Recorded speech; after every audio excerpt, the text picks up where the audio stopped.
진짜 공부 잘할 아이는 따로 있습니다. 비록 지금은 기대에 못 미치고 있지만요. 우리 어머님들께서 아이들에게 이것을 알려주고 아이들이 이것을 깨닫기만 한다면 시간이 지날수록 학년이 올라갈수록 공부를 잘하게 될 수밖에 없습니다. 확신합니다. 안녕하세요. 여러분의 담임 초등교사 안쌤입니다. 우리 아이들 2학기 잘 보내고 있으신가요? 제가 벌써 수십 번의 방학과 그만큼의 개학을 맞이하면서 학생들이 방학 때 생활과 2학기 생활의 모습에서 정말 이 친구들은 공부를 잘 하겠다, 잘 할 수밖에 없겠다 느낀 부분이 있는데 이것을 우리 학급 구성원분들께 안내를 하면 좋을 것 같아서 준비를 했습니다. 그럼 대체 어떤 아이들이 공부를 잘 하게 될 것인지, 그리고 이미 많이 올라간 저희 제자들과 올해 학생들의 작품을 보면서 말씀을 드리도록 하겠습니다. 가장 먼저 공부를 잘할 가능성이 높은 아이들은 방학 때 이런 것들을 했고 작품들을 대체 어떻게 했는지를 보여드릴 겁니다. 우리 아이들에게 직접 보여주시면 정말 좋을 것 같습니다. 왜냐하면 내가 하고 있는 것과 실제 사람들이 하고 있는 것을 비교해봐야 어떤 것들이 잘하는 것인지 이렇게 나아가야겠다고 스스로 다짐하는 것이 가장 효과가 좋기 때문입니다. 이어서 대체 무엇이 다른 것이고 왜 다른 것인지도 비교를 해서 우리 부모님들께서, 우리 어머님들께서는 아이들에게 이것만큼은 꼭 알려주시면 좋겠다, 이 순서대로 이어가도록 하겠습니다. 작품은 크게 4가지인데 우리 아이들이 하지 않고 있는 거면 너무 동떨어지잖아요. 정말 현실적으로 우리 아이들이 매일 하고 있고 저와 함께 하시는 분들은 모두가 알고 있는 4가지 사항입니다. 첫 번째는 계획표이고요. 두 번째는 학교나 학원에서 받는 학습지, 그리고 세 번째는 노트 정리, 네 번째는 독서. 이 모든 것들은 다 하고 있잖아요. 그럼 이런 것들을 보면서 왜, 무엇이 다를지 추측하면서 함께 시작하도록 하겠습니다. 자, 첫 번째는 계획표입니다. 이번 방학이 끝난 저희 반 친구들의 작품을 가지고 왔습니다. 또 이런 예시가 있고요. 네, 이런 예시가 있습니다. 정말 알록달록하고 깔끔한데 이것들을 제외하고 내용들을 봤을 때에는 어떤 점이 다를지 혹시 찾으셨나요?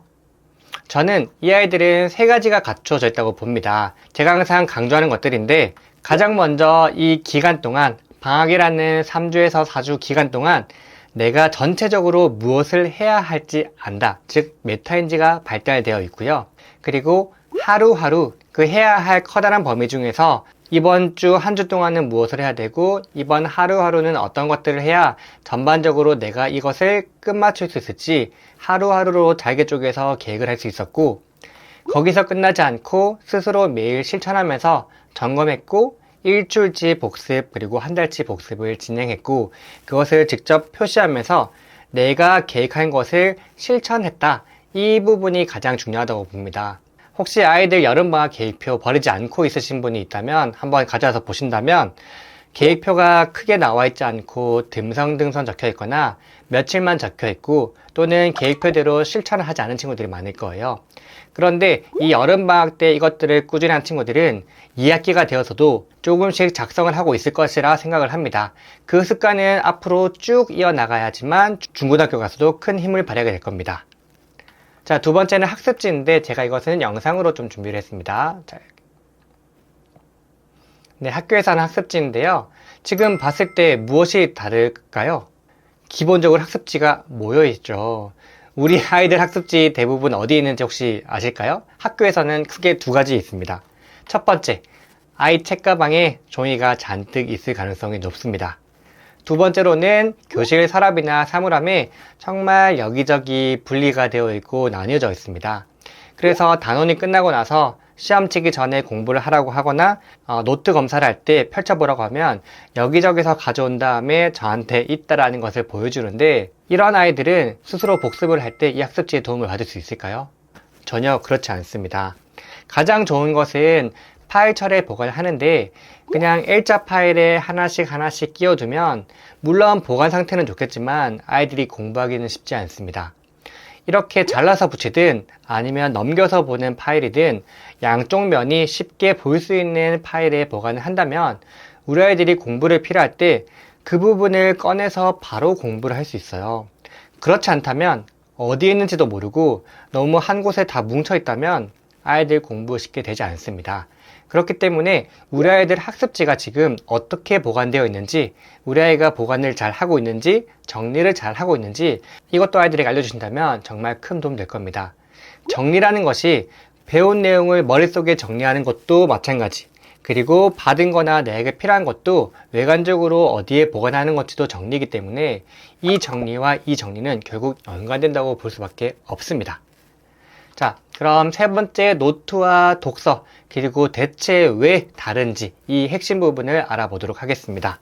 자, 그리고 이런 아이들의 잘된 자료들이 궁금하신 분들은 제가 카페에 업로드 해두도록 하겠습니다. 참고해서 아이들에게 꼭 보여주세요. 복습 노트는 안달복달이라고 해서 카페에서 같이 진행을 하고 있습니다. 자, 우선 제가 방학 때 단원별로 정리를 하라고 했더니 진짜 단원별로 다 모든 단원을 정리를 했습니다. 소단원까지. 자, 그리고 이 친구도 방학 때 한 페이지를 가득가득 채워서 본인에게 필요한 것들을 공부를 했고요. 그리고 저는 이렇게 각각 잘라서 붙인 다음에 개념을 정리하는 것도 굉장히 좋아하고, 별도의 포스트잇이나 그림을 그린 것도 굉장히 좋아합니다. 왜 그런지는 뒤에서 같이 말씀을 드리도록 하겠습니다. 네 번째는 독서와 독서록인데요. 저는 조금 독특하게 방학 숙제를 내주는 편인데요. 독서 몇 권, 독후감 몇 권이 아니라 저는 예를 들어 4주 기간이라고 하면 독서와 독후록이 합쳐서 곱했을 때 16권이 완성하면 된다. 예를 들어서 나는 독후감을 한 권만 쓰고 싶다. 그러면 독서를 16편, 독후감을 나는 2편 쓰겠다 하면 독서는 8권, 또는 4편, 4편처럼 내가 독서를 많이 할 거면 독서록을 조금 줄여주고 똑같이 4권, 4권 해도 될 테니까 너희가 편한 대로 곱해서 16이 되면 된다 라고 자율성을 줍니다. 그런데 모든 학생들이 가지고 왔을 때 단 2명의 친구만 이렇게 독서 목록을 작성해서 가지고 왔어요. 그런데 대부분의 아이들은 독후감을 몇 편 써서 냈을까요? 네, 대부분 친구들이 한 편 또는 2편 썼습니다. 왜? 선생님이 본인이 8권 읽었는지 16권 읽었는지 파악할 길이 사실 없는 거잖아요. 물론 그 친구들이 다 읽었다는 것을 저도 믿고 맡기지만, 이렇게 책 목록을 작성해 왔다는 것은 내가 읽은 책을 본인이 정리해보고 그 책 내용을 정리해봄으로써 더욱더 나에게 도움이 되고 오랫동안 책을 기억할 수 있기 때문이라고 봤기 때문에 앞에서 말씀드린 노트와 두 번째 말씀드린 이 독서록에서는 정말 큰 차이가 있다고 보여집니다. 그리고 앞서 노트 말씀을 못 드렸는데, 제가 2학기 끝나고 나서 조금 시험 문제를 어렵게 사회 1학기 내용 전체와 수학 1학기 전체 내용을 시험을 봤습니다. 3월 달에 보는 진단평가는 작년 내용을 쉽게 내주잖아요. 굉장히 쉽게 내주죠. 그래서 이번 2학기 때에는 저와 방학 때 모든 단원을 공부하기로 했으니까 수학과 사회만 한번 복습을 해보자 라고 해서 시험을 쳤는데요. 수학은 전체적으로 제가 강조하다 보니까 너무 다 잘했는데, 사회는 단 2명만 이 모든 문제를 맞췄습니다. 사회가 진짜 공부하는 것과 시험 치는 것이 정말 다르거든요. 부모님들도 사회에 대해서는 크게 관심을 가지지 않다 보니까 책만 읽어도 공부가 된 줄 알아요. 하지만 사실 그렇지 않거든요. 그런데 앞서서 제가 보여드린 그 복습노트 한 친구들은 그 중에서 2명은 유일하게 만점을 받았고, 다른 친구들도 1개에서 많이 틀려봤자 2개밖에 틀리지 않았습니다. 대부분 3개, 4개 그 이상 많이 틀렸음에도 불구하고 말이죠. 이렇게 첫 번째, 두 번째도 그렇고 노트와 독서록, 이 계획표까지 대체 무엇이 다를까요? 저는 무엇이 다를까보다 왜 다를까가 핵심이고, 우리 부모님들께서 아이들에게 이 왜 부분을 길러줄 수 있도록 하셔야 된다고 봅니다. 그 전에 이 무엇이 다를까도 결국엔 중요합니다. 왜냐하면 저는 이 해야 할 일을 했다, 방학 숙제를 했다, 내가 필요로 하는 것을 공부하거나 복습을 했다, 이것은 성적 향상을 위해서, 공부를 잘하기 위해서 정말 최소한의 조건이라고 봅니다. 방학 때 제가 복습을 하라고 그렇게 말을 했는데 복습을 하지 않았다? 그럼 공부를 잘할 수가 전혀 없는 거죠.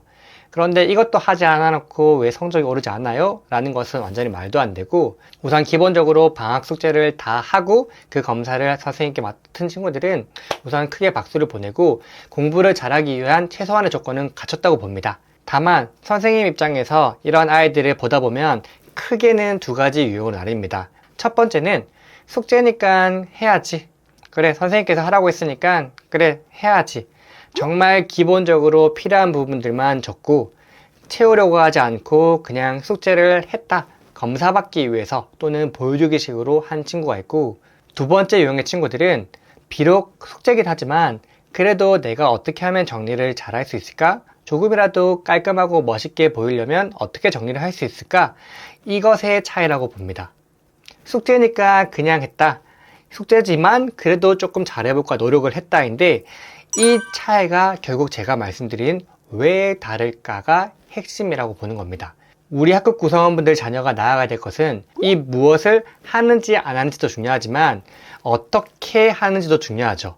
그럼 이 어떻게를 찾기 위해서는 결국 이 왜인데요. 제가 항상 많은 친구들을 받고 저희 제자들에게 물어봐도 그렇고, 이번 방학 때 작성한 친구들도 따로 면담을 통해서 질문을 했습니다. 대체 왜 이렇게 열심히 작성을 했느냐? 우리 아이들 대답이 정말 간단해요. 그냥이요. 저는 정리하는 게 좋아요. 결국 이 모든 것들이 숙제처럼 선생님이 시켜서 타인의 의지로 한 것이 아니라, 비록 처음 이 무엇은 선생님에 의해서 또는 학원에 의해서 부모님에 의해서 누구에 의해서 받게 되는 거죠. 하지만 이것을 실천하고 실행하는 데 있어서는 결국 자기 의지가 강했다는 거예요.